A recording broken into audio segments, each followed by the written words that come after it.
Alors, hier, au Café Tao, animé par Jean-Luc Berlet, nous avons eu une discussion théologique intéressante, avec Jean Mariani notamment.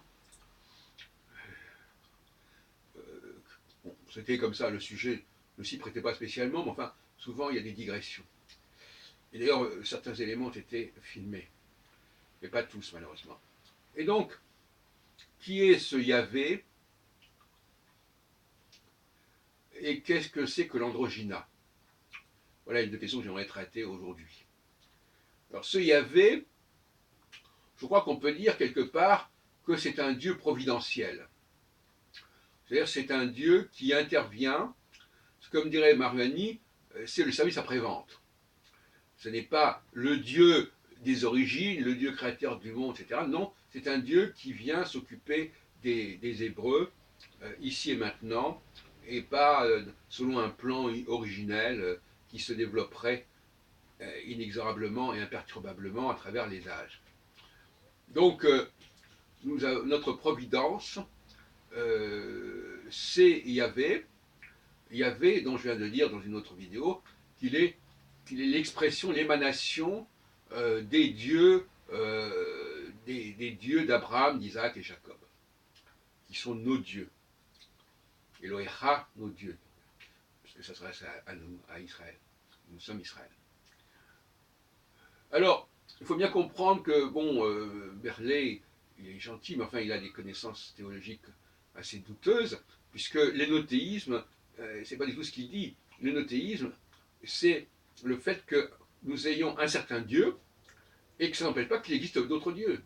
C'est-à-dire, c'est dans le décalogue. Tu n'aimeras pas, tu n'adoreras pas d'autres dieux que moi. Donc, donc que cet énothéisme ait pu aboutir par la suite à un monothéisme, à dire non pas c'est notre Dieu, mais c'est le Dieu universel, le Dieu total, ça c'est une dérive que je critique, que je rejette, que je réfute absolument, que je condamne. Mais nous sommes au départ, avec Moïse, dans un énothéisme, H-E-N-O-T-H-E-I-S, qui veut dire effectivement un Dieu, mais pas au sens de monothéisme, mais un Dieu, le Dieu d'un certain peuple, et encore, c'est même pas le Dieu au singulier, c'est la puissance qui est l'expression de tous les dieux de ce peuple. Hein, c'est encore plus complexe que cela. Et puis, je voudrais aussi poursuivre sur la notion d'androgyna, qui est une notion complexe et qu'il faut comprendre à la lumière du Pentateuque, et notamment des premiers chapitres de la Genèse.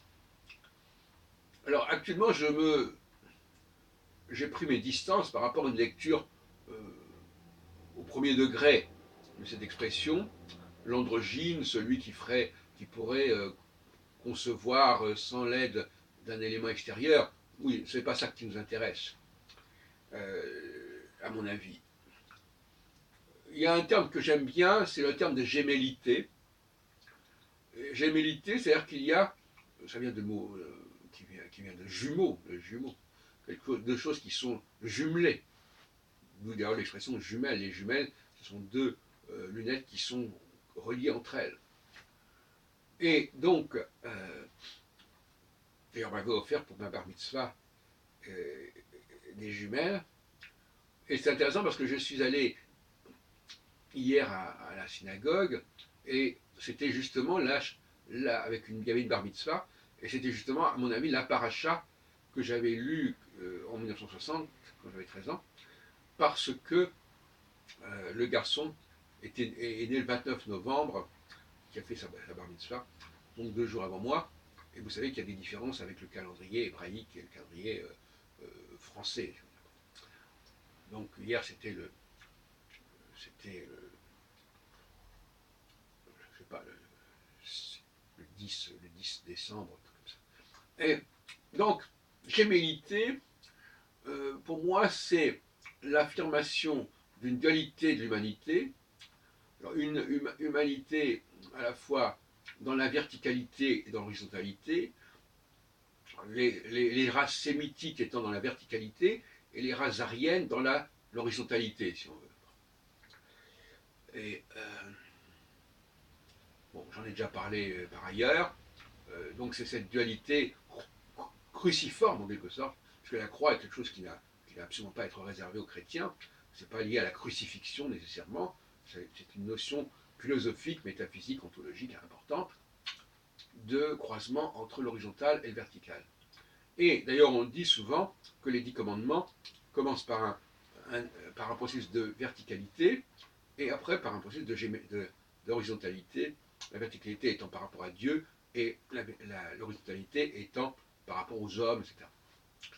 C'est pas moi qui invente ça. Gémellité aussi, parce que il y a donc cette gémellité entre le peuple arabe et le peuple hébreu, notre gémellité, qui sont deux peuples matriciels, qui sont tous les deux à l'origine de deux grandes religions que sont la chrétienté et l'islam, qui sont autre chose que le peuple hébreu et le peuple arabe, c'est sur un autre plan, plus horizontal justement que vertical. Les peuples impriment la verticalité et les religions, à ce niveau-là, impriment et expriment l'horizontalité. Donc, il y a une double gémellité dans la Pentateuque, une gémellité qui est celle des deux grandes humanités, qu'on retrouve d'ailleurs chez la dualité des jumeaux Jacob et Ésaü, puisque souvent on dit que Ésaü représente justement le monde chrétien et d'hommes, et en plus ce qui est intéressant c'est que Ésaü n'a pas la même apparence que Jacob. Ésaü est beaucoup plus poilu, ce qui explique pourquoi Jacob doit se mettre une toison, une fourrure, pour se faire passer pour son frère, parce qu'il recherche la bénédiction de son père Isaac, aveugle d'ailleurs. Et par conséquent, on voit bien qu'il y a deux humanités, une humanité plutôt pas poilue et une humanité poilue. Donc à mon avis, ça correspond un peu à la dualité entre Cro-Magnon et Néandertal, d'une certaine manière. Une humanité plus primitive qui serait celle d'Ésaü et plus élaborée, plus travaillée qui serait celle de Jacob qui viendra Israël lorsqu'il reviendra vers son frère 20 ans plus tard. Et avec l'épisode notamment de l'échelle de Jacob. Donc, gémellité entre Ésaü et Jacob, et gémellité entre Isaac et Ismaël. Alors, entre Isaac et Ismaël, c'est la gémellité, ils sont bien qu'ils ne soient pas jumeaux, mais c'est comme une gémellité quelque part. On l'associe généralement à Isaac pour le peuple hébreu et Ismaël pour le peuple arabe, encore que Ismaël soit né avant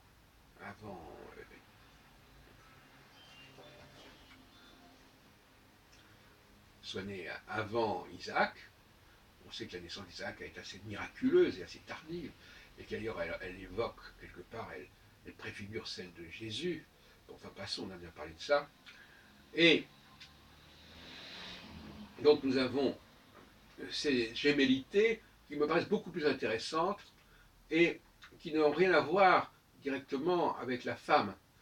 L'émergence de la femme dans le Pentateuque, ça vient après, c'est un troisième facteur, c'est la gémellité plus 1. La femme ne fait pas partie de cette gémellité. C'est un troisième facteur qui est, j'en ai déjà parlé l'autre jour, c'est comme dans le domaine dramatique ou musical, voilà, il y a l'auteur, il y a le metteur en scène, il y a l'interprète. Voilà. Mais la femme, c'est le troisième niveau. Le niveau mécanique, le niveau de l'exécution à partir d'une partition, d'un texte, etc., écrit, etc. Donc c'est un troisième niveau. Voilà ce que je voulais vous dire en ce dimanche qui est la journée du CRIF, d'ailleurs, justement, où je vais me rendre dans quelques minutes. Et puis également, donc, c'est une journée qui est marquée par la déclaration de Trump sur la capitale d'Israël. Et alors, on a raison de dire que la volonté d'installer Israël et d'installer des Juifs à Jérusalem, c'est pas forcément une volonté des Juifs. Ça peut être aussi celle des sionistes chrétiens, des mouvements protestants plus ou moins théologique, etc. Il ne faut pas oublier que la naissance d'Israël, qui a été voulue par les anglo-saxons, notamment en 1917 avec la déclaration Balfour, il y a donc exactement un siècle, à quelques jours près, en novembre, juste à peu près la même époque que la Révolution d'octobre d'ailleurs, avec le calendrier julien. Et bon, cette naissance d'Israël, cette importance accordée à Jérusalem, c'est autant une question qui concerne les Juifs qu'une question qui concerne les anglo-saxons protestants.